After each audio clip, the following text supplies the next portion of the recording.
Heliogábalo tinha 14 anos quando, impulsionado pela ambição de sua avó Júlia Maesa, usurpou o trono de Roma e transformou a corte em um circo de excessos.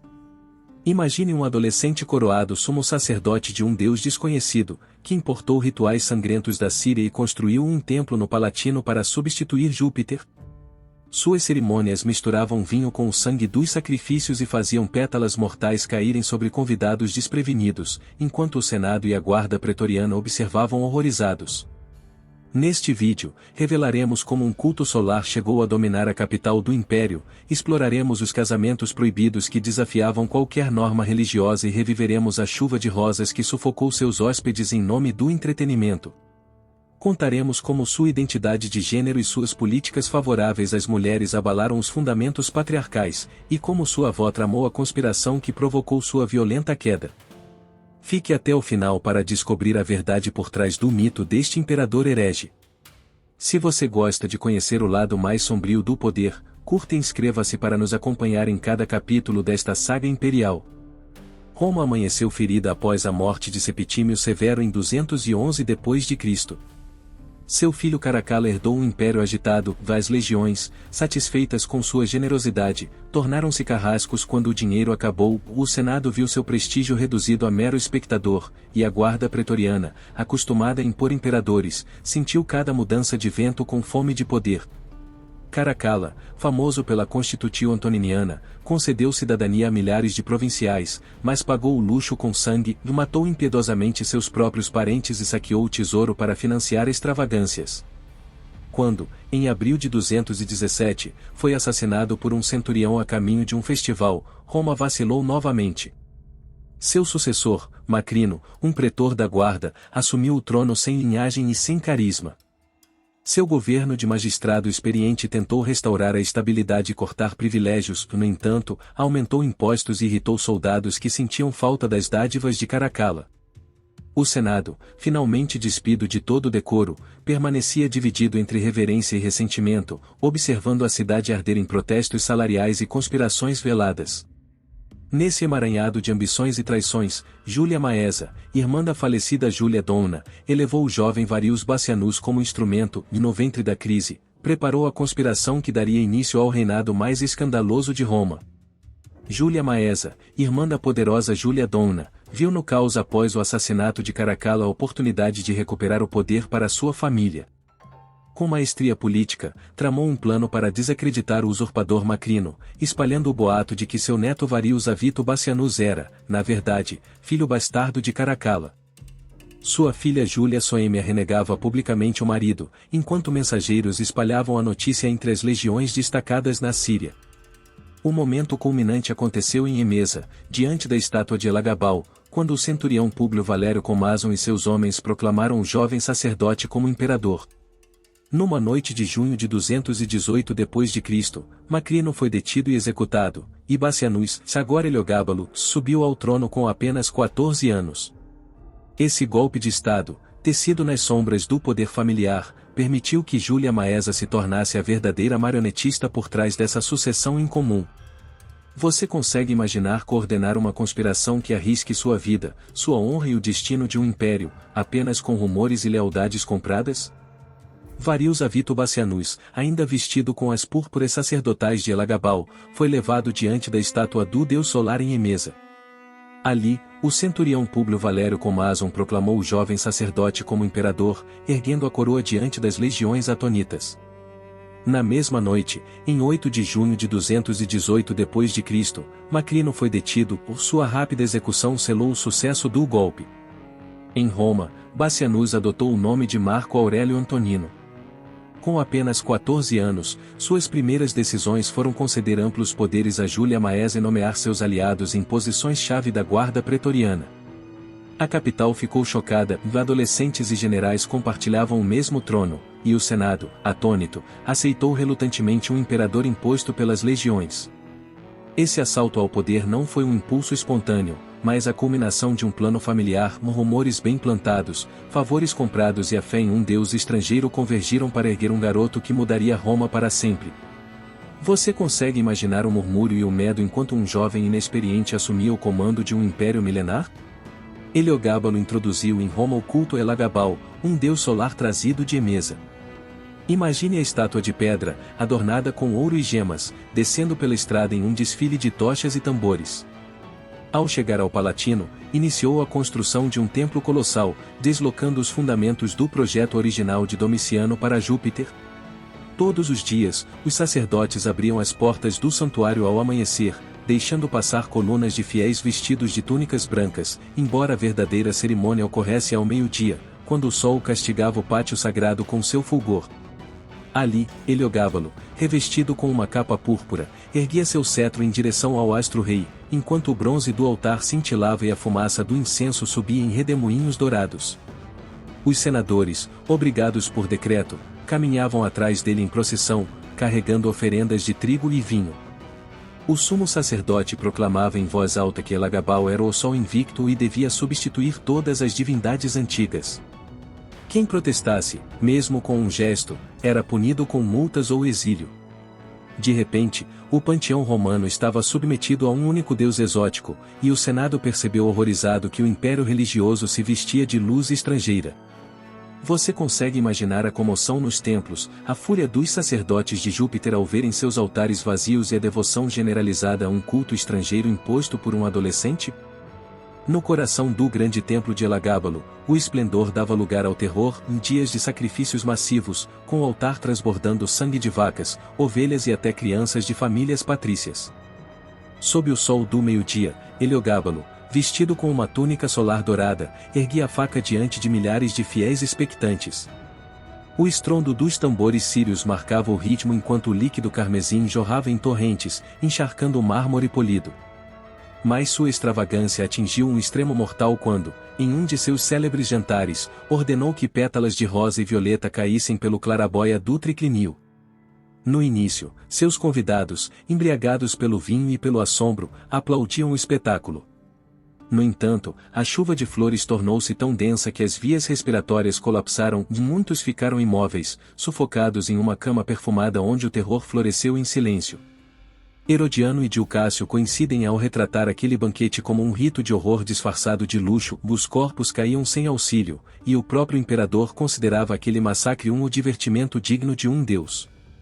O relato dessa chuva mortal se espalhou por Roma como advertência: o poder sem limites pode transformar a beleza em carrasco. Você consegue imaginar participar de um ritual em que magnificência e morte dançam no mesmo compasso, e um gesto imperial é suficiente para tornar a festa assassina? Imagine um triclínio imperial adornado com cortinas púrpuras e mesas transbordando de iguarias raras, fazões importados, lagostas do Nilo e bolos perfumados com mel da Cilícia. Tudo era preparado para um espetáculo de opulência infinita, onde Heliogábalo oferecia aos convidados caça exótica e vinho misturado com especiarias orientais e, às vezes, com o próprio sangue de seus sacrifícios. Durante esses jantares, os banquetes se prolongavam até o amanhecer e bandejas circulavam incessantemente, carregadores transportavam travessas douradas e os servos reabasteciam as taças com um nixir que prometia euforia. No entanto, o deleite tinha um tom macabro. Em certos festins, o imperador ordenava que a bebida fosse infusionada com gotas de sangue animal recém-derramado, acreditando que isso conferia vigor divino aos que bebiam. Alguns relatos afirmam que, em sua busca pelo perfeito, Heliogábalo chegou a usar o líquido quente das vítimas do culto em vez de água para cozinhar.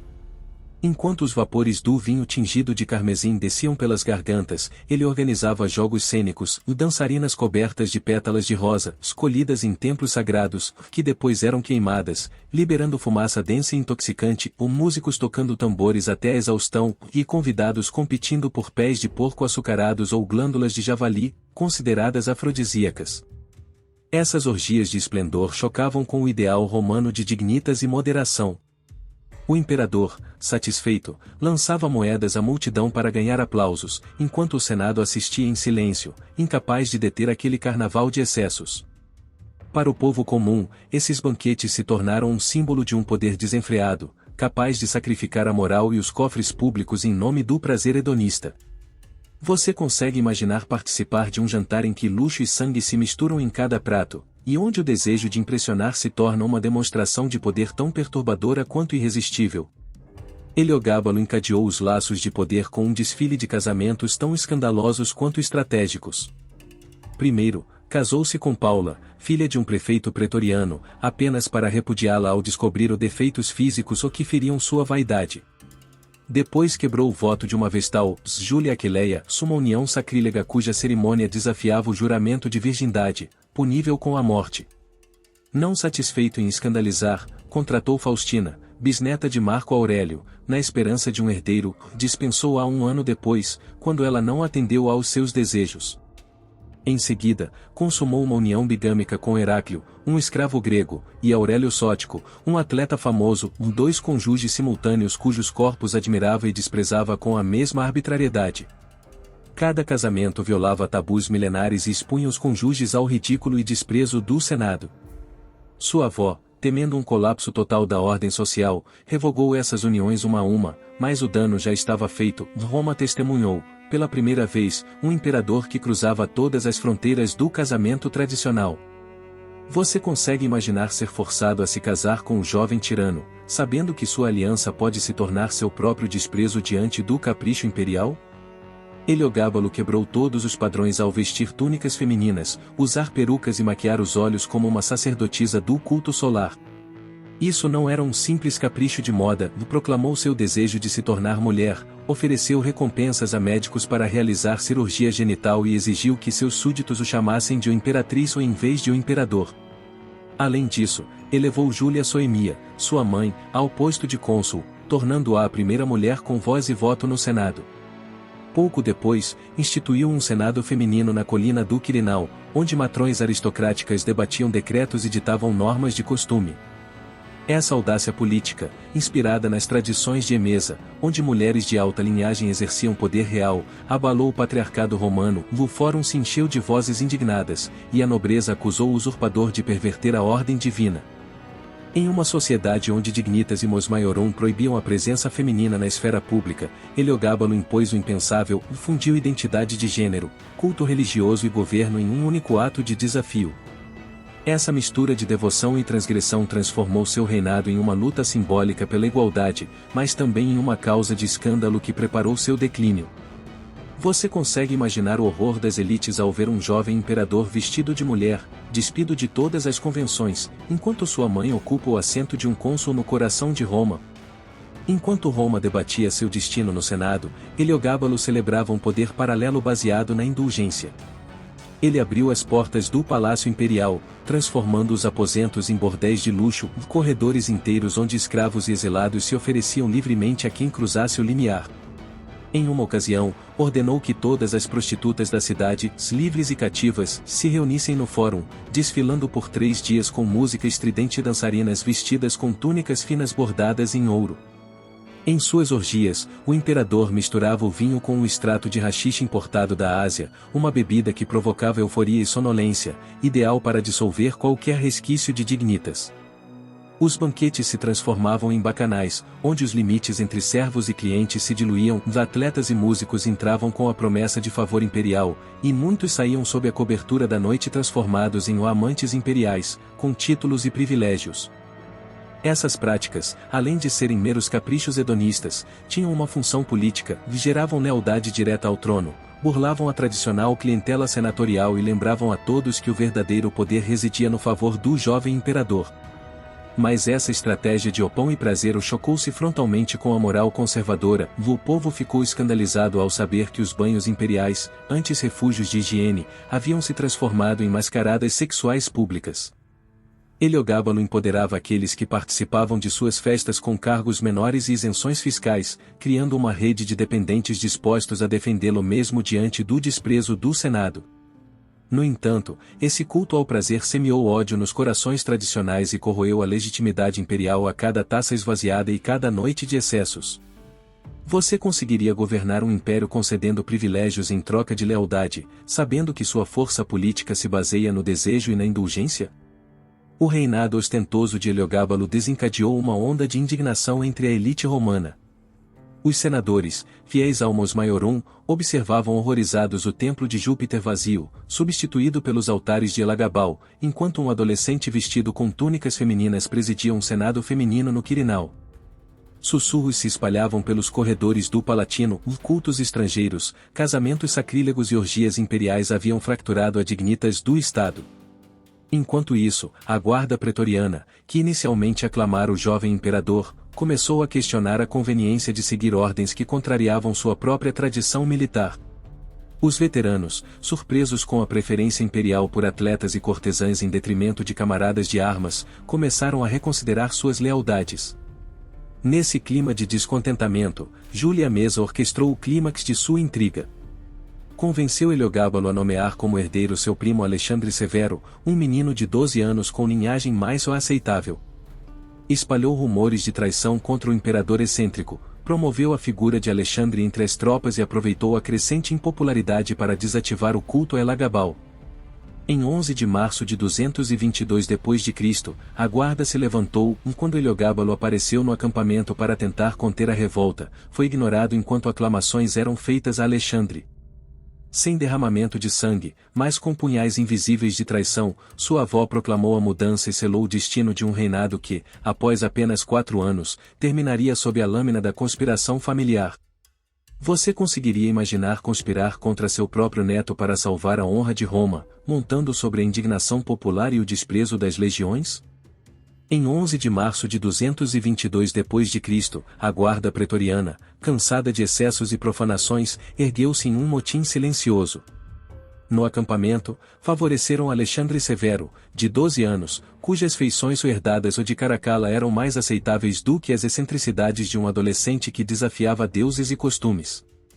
Heliogábalo, confiante, apresentou-se na esplanada acompanhado de sua mãe, Júlia Soêmia, esperando sufocar a rebelião com um gesto de autoridade. Mas foi ignorado. Os pretorianos entoaram o nome de Alexandre e, em seguida, deram a ordem de prender o herégio e sua conselheira. Sem resistência, ambos foram capturados e decapitados. Seus corpos, despidos e arrastados pelas ruas, foram expostos como aviso, o de Heliogábalo lançado no Tibre, o de Júlia Soêmia abandonado em local desconhecido. O Senado decretou a damnatio memoriae, apagaram seus nomes, demoliram seus templos e cancelaram seus éditos. Em poucas horas, o jovem que queria ser Deus passou de divindade a vítima, e seu reinado sombrio tornou-se um alerta sobre os limites do poder. Ao longo dos séculos, a figura de Heliogábalo adquiriu dimensões lendárias. Na Idade Média, Orosius e Jerônimo mencionaram-no como exemplo de decadência, e no Renascimento, Boccaccio dedicou páginas amargas à sua avó, retratada como a ama da infâmia. Sua ousadia em transgredir gêneros e empoderar mulheres, entretanto, antecipou debates modernos sobre identidade e espaço político. Autores românticos e surrealistas usaram sua história para satirizar tiranias e dar voz aos marginalizados. Hoje, seu reinado é estudado tanto pelo horror quanto pelos lampejos de revolução social, um usurpador que mudou para sempre a concepção de poder e gênero em Roma. Heliogábalo nos ensina que a fronteira entre gênio e loucura é tão frágil quanto uma coroa de flores.